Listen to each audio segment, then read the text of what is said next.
రే correct నెల రోజు time వేస్తున్నాను వదరా. అయినా ఇలాంటి వాళ్ళకి అప్పీలకి ఇచ్చారా? నా తలరాతరా ఏం చేస్తాం. అక్క బాగున్నావా? అదేంటో చెప్పకుండా ఎలా వచ్చావు?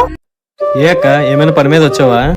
పని మీదే వచ్చాను. పెళ్లి కాకముందు ఏదైనా సగమే అన్నావు కదా ఆడపిల్లకి, ఆ సగమేదో ఇస్తే మా ఆయన బిజినెస్ పెట్టుకుంటాడంట.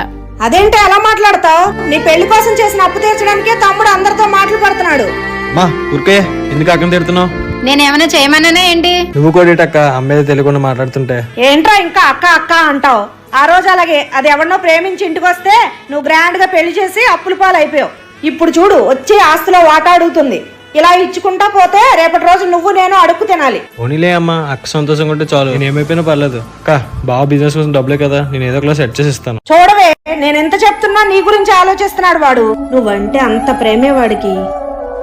సారీరా తమ్ముడు, నా కోసం నువ్వు ఎంత ఆలోచిస్తున్నావని తెలియక డబ్బు కోసం నేను చాలా స్వార్థంగా ఆలోచించాను. నన్ను క్షమించురా తమ్ముడు. నువ్వు నా అక్కవి, నీ కోసం ఏదైనా చేస్తాను అక్క.